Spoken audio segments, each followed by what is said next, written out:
You know, our generation really bought into the whole Seinfeld sitcom mentality that this whole show is really a show about nothing, that life is a show about nothing.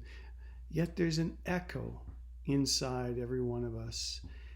In the nether regions of thinking of humankind, there's an echo that there is a greater story, even though we might not be able to put our finger on it, that there's a bigger narrative happening.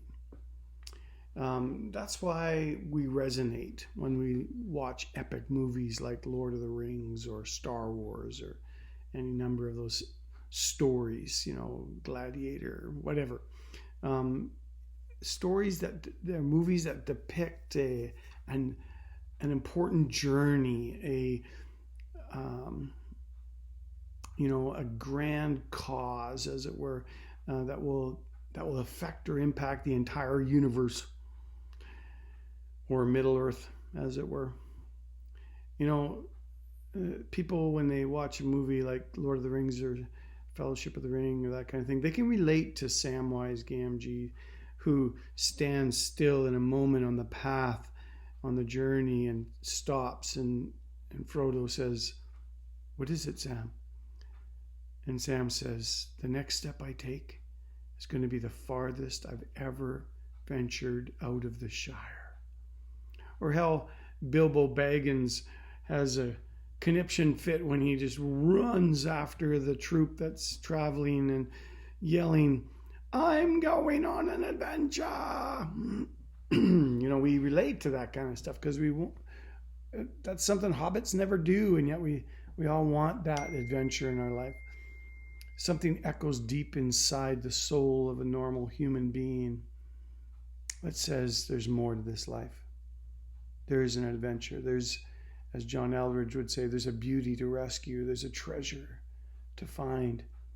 It's as C.S. Lewis and Tolkien used to talk about, that all the good stories find their meaning in the great story of God's beautiful creation being just fractured and ruined by the invasion of a dark lord, and this epic story of the greatest rescue mission ever being launched by the Father, sending his Son, and through the power of the Holy Spirit, winning back his bride, his love. It's a love story of the greatest kind.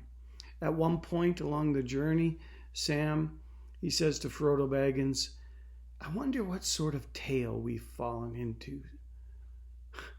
See, that's the thing. The Hobbit assumed that there was a greater tale being told, a greater story going on. And so should we. For life is not just a story about nothing. There's much, much more to the story.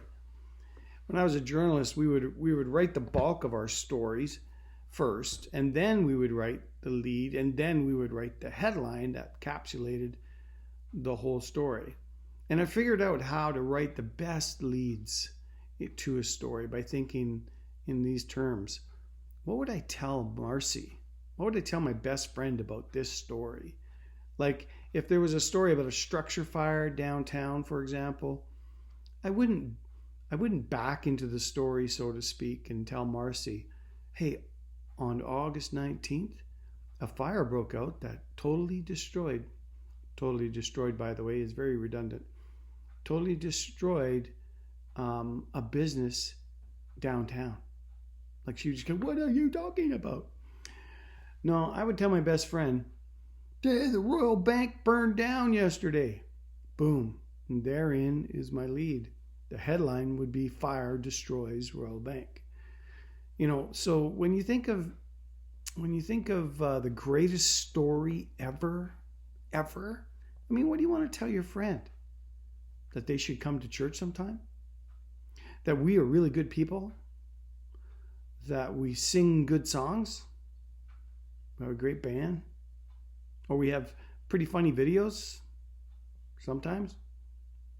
Or would you want to say something more like, "Light has come into the world," or "There's a way out of your guilt or your shame, that God, yes, God has come and he's rescued us. But we have to say yes to him. There's a myriad of things you could say. But when you think of the truth that, you know what, there's death and judgment hanging over every human being, every one of us, death, every one of us, judgment. Death is coming, vaccinated or not, we will all die. But that the penalty for everything we've ever done wrong and every thought we've ever thought wrong has been paid. The debt is gone. All we got to do is sign up, say yes to Jesus, so to speak, yes to this good news. And people really need to be let in on the good news. They got to be let in on the big story.